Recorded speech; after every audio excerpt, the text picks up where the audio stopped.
नमस्कार फ्रेंड्स, मैं rail yard पर आ चुका हूं और आप लोगों के सेवा में हम हर दिन कोशिश करते हैं। ज़्यादा दिन नहीं और 1 साल तक मैं शायद दे सकते हैं और उसके बाद में मैं रेल से बाय बाय।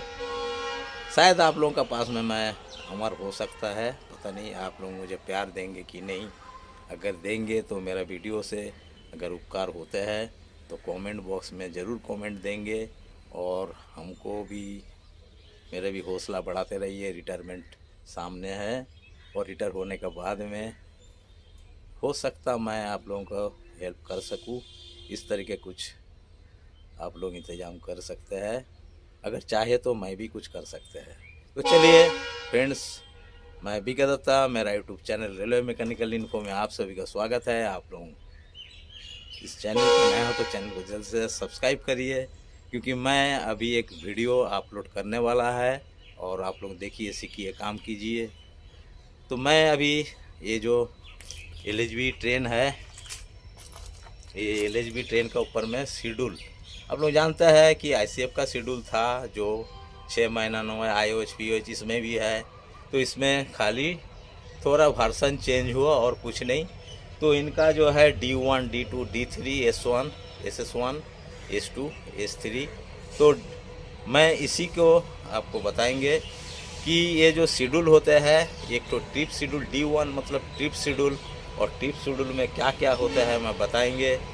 और D1 मतलब ट्रिप शेड्यूल, जहाँ ट्रिप जाएंगे उधर ही चेकिंग होगा। D2 आपका आएंगे 3 महीना बाद में और ±3 डेज होगा। और D3 6 महीना में आएगा ±15 दिन। और ये सब अपना अपना डिपो में ही होगा। अभी आते हैं SS1। तो SS1 जो है ये आपका 30 दिन का क्लास होंगे, जो कि आपका 18 महीना में ये शेड्यूल बनेगा। और 6 लाख किलोमीटर जो होगा आगे उसके ऊपर में ये तैयार होगा। और आपका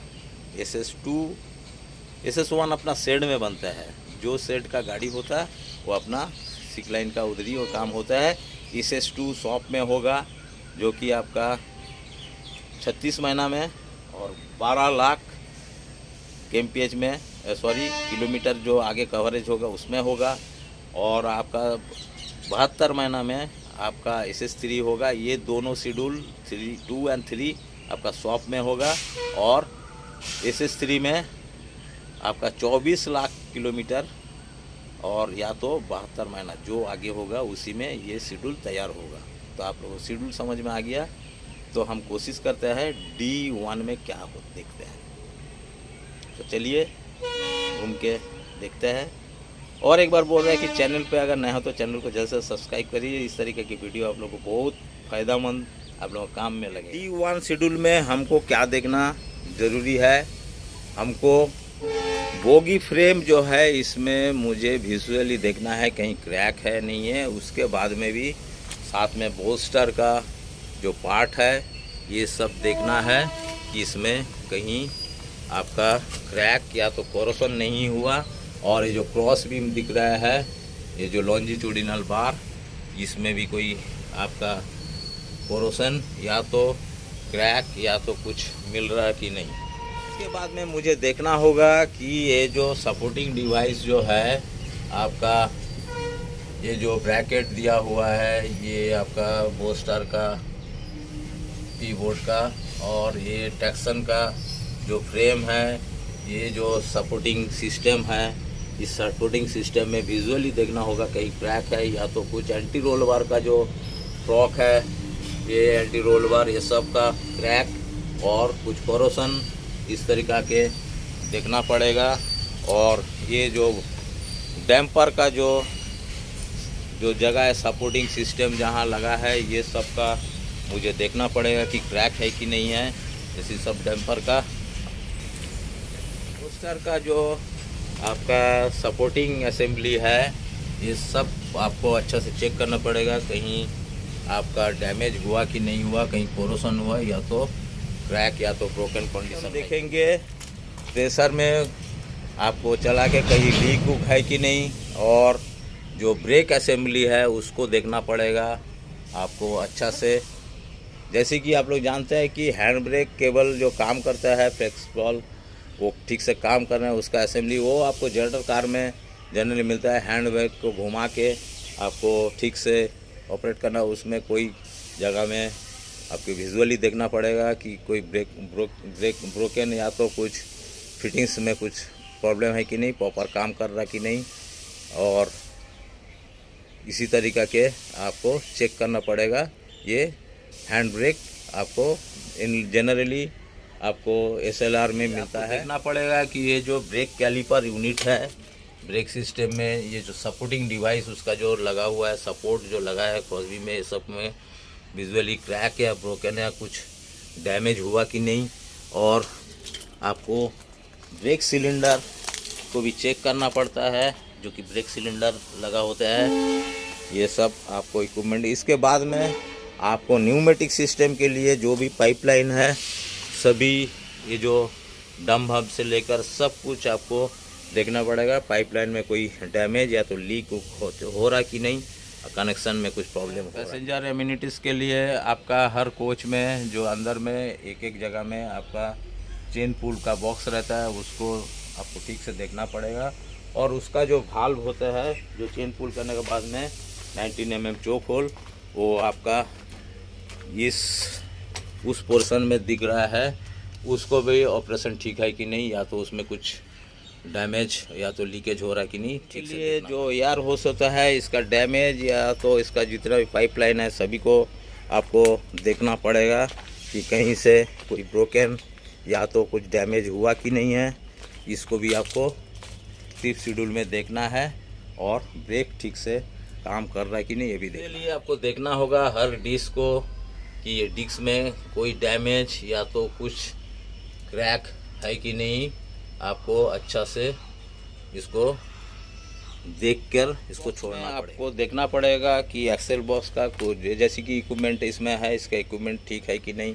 इसके ऊपर में जो बियरिंग में ग्रीस आपको लीक हुआ कि नहीं, ये सब आपको बियरिंग सेट में आपको ऑब्जर्व करना पड़ेगा।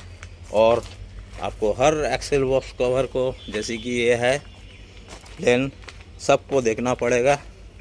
फोनिक व्हील सेट दो ठो रहता है इस तरीक़ा के, इसका भी पाइपलाइन कनेक्शन ठीक ठाक है कि नहीं, करंट का कनेक्शन, और इसका जो पॉप ठीक से लगा हुआ कि नहीं, ये सब देखना पड़ेगा। जैसे कि इसमें कोई क्रैक ब्रोकन और कुछ डैमेज का कुछ प्रबंध ना हो, इस तरीक़ा के इसको क्लियर करना पड़ेगा। ये प्राइमरी सेक्शन का सभी आपका कुछ ब्रोकन है, सेफ्टी स्ट्रैप जैसी है, ये आपका कंट्रोल आर्म का इधर कुछ ब्रोकन क्रैक या तो डैमेज या तो कोरोशन कुछ टाइप का है कि नहीं। और सेकेंडरी सेक्शन में भी आपको पूरा चेक करके देखना पड़ेगा, स्प्रिंग टूटा है कि नहीं और कहीं इसका कुछ डैमेज पोर्शन है कि नहीं। प्राइमरी एंड सेकेंडरी में जो सामान लगा है उसका ठीक से नट बोल्ट स्टार्ट सब टाइट किया है कि नहीं, इसमें कुछ क्रैक या तो ये विजुअली आपको देखना पड़ेगा। और जो सपोर्टिंग डिवाइस रहता है वो सब देखना पड़ेगा। और बोस्टर में आपको जो भी आपका सेफ्टी लूप है वो ठीक से लगा है कि नहीं वो भी देखना पड़ेगा। और जितना भी आपका सेफ्टी आपका ब्रैकेट में जो आपको लगा है वो सब आपको ठीक से देखना। सेकेंडरी का जो आपका डैम्पर है, इस डैम्पर ठीक से लगा है कि नहीं, और अगर उसमें टॉर्क यूज़ होता है तो इस तरीक़ा के लूज़ है कि नहीं, इस तरह मार्किंग रहता है, उसको भी ठीक से देखना है। और कहीं कुछ फेलियर है कि नहीं वो आपको देख के छोड़ना। बियरिंग का जो मेजरमेंट लेना हॉट एक्सेल को अवॉइड करने के लिए, उसके लिए आपको टेम्परेचर का भी रिकॉर्ड रखना पड़ेगा। और बियरिंग ठीक से काम कर रहा है कि नहीं उसके लिए भी आपको ठीक से बियरिंग का चारों ओर देखना पड़ेगा कि उसमें कुछ क्रैक है या तो ग्रीस निकल रहा है कहीं से। ये सब देखने का बाद में ही आपको छोड़ना। एक्सेल में जो भी लगा है उसको भी ऑब्जर्व करना पड़ेगा। और व्हील का भी आपका पोजीशन, जैसे कि फ्लेंज किस तरीका का है और इसमें कोई फ्लैट फेसेस या तो सेल्ड व्हील है कि नहीं, स्कीडेड है कि नहीं, ये सब भी देखना पड़ेगा। अगर स्कीडेड होते हैं, अगर डीप इसका कुछ भी वो होता है आपका 1.5 mm का डेप्थ, और आपका लेंथ में अगर 40 mm तक होता है तो गाड़ी को डिटैच करना पड़ता है। मतलब कोच डिटैच करने का पाबंद होते हैं। अगर इस जगह में सिल्टेड 40 mm का और उसके डेप्थ अगर 1.5 mm होता है, फ्लेंज के लिए और इन क्लींस के लिए और सब के लिए जो व्हील प्रोफाइल जो गेज है, उस गेज को आपको flange, sharp flange, deep flange और चिन फ्लेंज सब के लिए आपको यूज़ करना है। टायर डिफेक्ट गेज में का एक वीडियो है, आप लोग देख लीजिए। में एक वाइटल पार्ट है जो कि आपका ट्रैक्टिव फोर्स और ब्रेकिंग फोर्स आपका व्हील टू आपका बोगी का साथ में ये आपको ऑब्जर्व करता है। तो इसके भी कोई जगह में क्रैक है कि नहीं देखना है। इस जगह में देखिए ब्लॉक लगा है, इधर साइलेंट ब्लॉक है, इसमें भी रावड़ बूस जो है ये ठीक है कि नहीं वो भी देखना है। और इस जगह का जो ये जो देखिए लॉकिंग प्लेट से लगा हुआ है M20 100 का बोल्ट, इसको भी इस जगह में गैप नहीं होना चाहिए, इसमें कुछ डिफेक्ट आना नहीं चाहिए। इधर का 3 mm गैप होता है तो आपको डेंजर माना जाता है, तो गाड़ी इसमें भी डिटैच हो सकता है। तो आपको कंट्रोल आर्म का जितना भी पार्ट है, कहीं नट बोल्ट लूज नहीं है, कहीं ब्रोकन नहीं है, कोई क्रैक नहीं है, डैमेज नहीं है। बात देख रहा है इसके जो लिंक है, लिंक का ऊपर और नीचे जो रबर बूस है, ये बूस ठीक से है कि नहीं है देखना है। नट बोल्ट ढीला है कि नहीं देखना है। एंटी रोल बार जो इधर फ्रॉक है, इस फ्रॉक में आपको लुब्रिकेशन है कि नहीं है वो भी देखना होगा। और क्योंकि रोटेट होता है ये, इसमें आपका बियरिंग पीस रहता है, तो ये आपको पूरा एंटी रोल बार को चेक करना है। और इसके साथ में लिंक बार भी आपको देखना है, क्रैक, ब्रोकन और डैमेज या तो कोरोशन में जो ट्रैक्शन सेंटर का फ्रेम लगा है और आपका पी बोर्ड ऊपर से बोस्टर का साथ में जो भी क्रैक है, नीचे में आपका लॉकिंग प्लेट से एंड कैप लगा हुआ है, और ट्रैक्शन का जो नट बोल्ट है ये ठीक से टाइट है कि नहीं, इसमें कुछ कोरोशन या तो ब्रोकन या तो आपका, और वो जो साइलेंट पीस है उसमें कुछ रबर बूस भी देखना होगा, चेक करना पड़ेगा। और आपका क्रॉस बीम में लगा हुआ ये जो देख रहे हैं रबर बूस है, ये सब आपको ठीक ठाक से देखना पड़ेगा। में आपका साइड लास्ट फ्रेम में आपको क्रॉसर मिलेगा, कॉर्नर क्रॉसर, जो कि आपका कार्वेचर में 175 निगोशिएशन को इस तरीक़े से आपका प्लेट का साथ में ऑब्स्ट्रक्ट करता है, इसको भी ठीक से देखना पड़ेगा। और इसी जगह में कुछ क्रैक होना या तो ठीक से घूम रहा है या नहीं घूम रहा, वो भी आपको चेक करना। इसके अलावा आपको CBC का हर पार्ट को ठीक से गेज से नाप का देखना पड़ेगा, और WSP सिस्टम यानी स्पीड सेंसर का जो केबल, ये सब भी आपको देखना पड़ेगा ठीक ठाक से काम कर रहा है कि नहीं, टेस्ट भी करना पड़ेगा WSP को। ब्रेक पैनल बोर्ड का भी ऑपरेशन ठीक ठाक हो रहा है कि नहीं, सब कुछ देखना पड़ेगा। टैंक वोंक वगैरह वगैरह में कुछ क्रैक है कि नहीं वो भी देखना पड़ेगा। मैं D2 में क्या देखना पड़ेगा, इस बोगी को आपको D2 में वॉश करना पड़ेगा। CTRB का आपका जो कंडीशन है इसको भी आपको खोल कर देखना पड़ेगा। आर्थिंग डिवाइस का सब पार्ट्स ठीक ठाक है लगा कि नहीं वो भी D2 में देखना पड़ेगा। D1 में जो भी देखता है सब D2 में फिर से देखना होगा, लेकिन इसमें कुछ अलग से phonic wheel set, phonic wheel का जो गैप है वो आपका नॉर्म में 0.9 और फेबली में 1 से 2 mm का, ये जो आपका फोनिक व्हील का साथ में आपका जो करंट का बॉब है, जो WSP का गैप, इसको भी मेंटेन करना पड़ेगा। TRB का जितना भी लॉकिंग सिस्टम है उसको देखना पड़ेगा। लॉकिंग सिस्टम आपको ट्रैक्शन सेंटर लीवर का नीचे में जो लॉकिंग प्लेट है उसका भी लॉकिंग सिस्टम को देखना पड़ेगा। एंटी रोल बार का जो फ्रॉक है, इस फ्रॉक में बियरिंग पीस में लुब्रिकेशन है कि नहीं वो भी देखना पड़ेगा, करना पड़ेगा। और जो CBC का जो आपका मूवमेंट पार्ट है उसमें आपका ग्रीसिंग है कि नहीं, जैसे कि ये जो पार्ट है ये सब लुब्रिकेशन ठीक से है कि नहीं, ये सब भी करना पड़ेगा। ब्रेक कैलिपर यूनिट में जो मूवमेंट पार्ट है, मोबाइल पार्ट है जो मूव करते हैं, वो सब में लुब्रिकेशन ठीक ठाक से है कि नहीं, मतलब मूवमेंट ठीक नहीं करे, ब्रेक बेंडिंग हो सकता है, इसका क्लियरेंस भी देखना पड़ेगा। ब्रेक पैनल बोर्ड का जितना भी आपका टैंक है और इसका जो फिल्टर है उसको और चेक वाल्व है सबको देखना पड़ेगा, और आपका 125 75 को वॉश करना पड़ेगा, लीक एयर तो है कि नहीं वो भी देखना पड़ेगा, और बैक पैनल बोर्ड का काम करना पड़ेगा। टूल बॉक्स का साथ में आपका इमरजेंसी अलार्म चल भाल्व काम कर रहा है कि नहीं उसको देखना पड़ेगा, और आपको एयर वेलो सिस्टम में आपका जो है सिस्टम फीवा जो है वो काम कर रहा है कि नहीं, फीवा डिवाइस का इसका भी आपको काम करना पड़ेगा, और इसको पूरा वेल्डिंग करके फिर से D2 में गाड़ी को चेक करके चलिए। D3 का क्या इम्पोर्टेंट काम होता है, अभी D1 D2 में जो भी काम किया है D3 में उसके साथ में एडिंग होगा।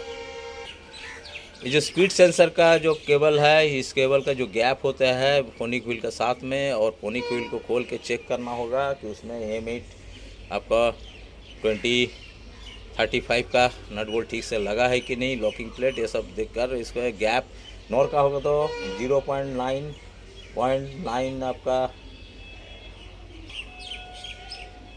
गैप होगा, और फेबली होगा तो 1 से 2 mm का गैप होगा, उसको मेंटेन करना पड़ेगा। व्हील टेस्टिंग के लिए DPT करना पड़ेगा D3 में, और उसके लिए जो टायर डिफेक्ट गेज को अप्लाई करके हर आपको टायर डिफेक्ट को देखना पड़ेगा। स्टेप पर रोलर बियरिंग का जो टेम्परेचर कह रहता है उसको भी आपको मेजरमेंट को साथ में इसको टाली करना पड़ेगा, इसके अंदर में लॉकिंग प्लेट ठीक है कि नहीं वो भी देखना पड़ेगा।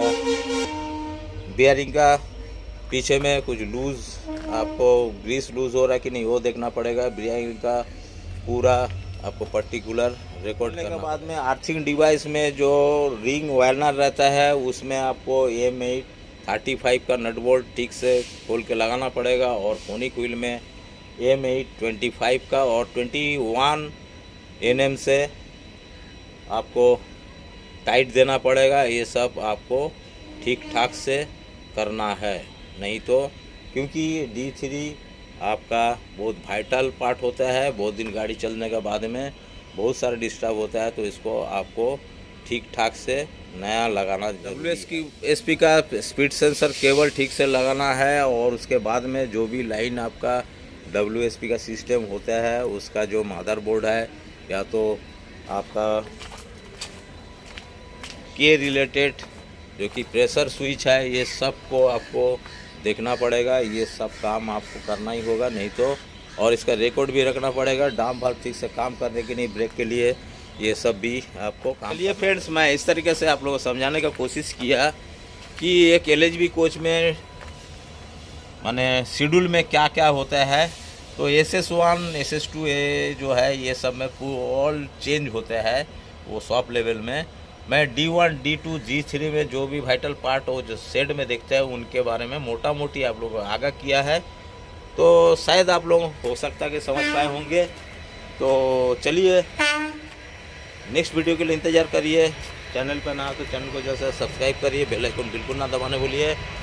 तब तक खुश रहिए, सुरक्षित रहिए। Thank you watching for my video and have a good day.